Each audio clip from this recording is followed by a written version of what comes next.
I'm Hannable, blogger, critic, and occasional banana thrower. In case you haven't heard, there's a vote. Today, right now in fact. And not the crazy 2 people enter and then only 1 comes out style that America has. No, we, as in the UK, have to have a absolutely mental multi-million parties and a billion options, so you're basically confused before you even walk in the door. So, to save you, kind viewer, the time and embarrassment of blindly voting for any man and his dog, here's Hannibal's guide to voting in the UK. And by UK, I mean England, because we can't let Scotland, Wales and Ireland have a go, even though they might do an okay job. So here's some crazy parties that are actually running. Church of the Militant Elvis Party. Some of their policies include putting up pictures of Elvis at airports to scare away foreigners. They sound kind of funny until you research into them more and realise they're quite terrifying. Fancy Dress Party. Policies include using a smaller font size to reduce unemployment statistics. Monster Raving Loony Party. We all know they're a joke, but here are some things they've actually said that have become real. Vote at 18. Passports for pets. And all-day pub openings.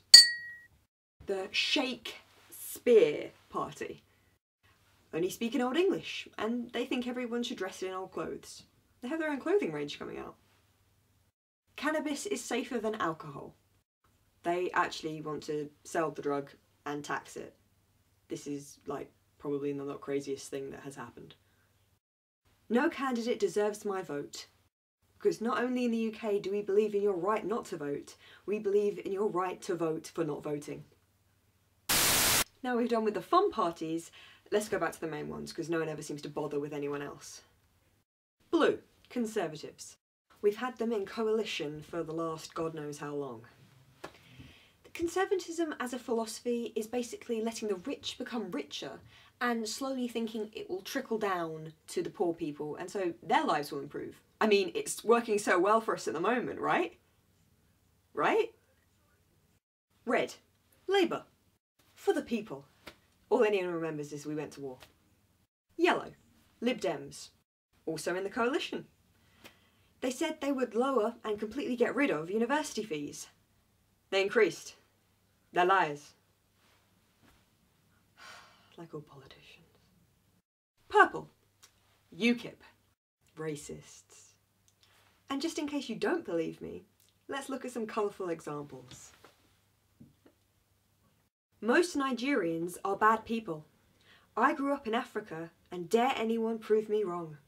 Women in the city are worth far less to her employer after returning from maternity leave. I rather often wonder if we shot one beep, whether the next 99 decide on balance that they weren't after all.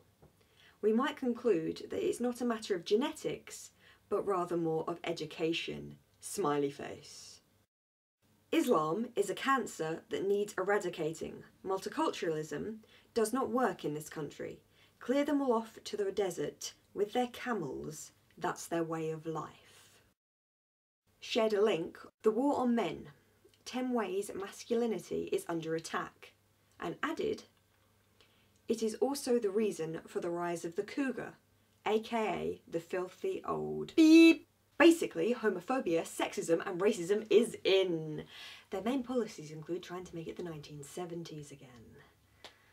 The worrying thing is, though, all this free publicity and everyone talking about them is only going to give them more power and more publicity and make them more powerful, and you keep getting them stuck in your head and thinking, maybe I should vote for them, maybe I should vote for them, but you shouldn't. I mean, but that's exactly what I'm doing by talking about them a lot, isn't it? Green.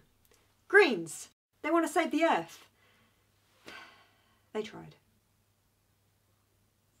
So, where does that leave you, dear viewer? Your choice is obvious. Vote Hannable.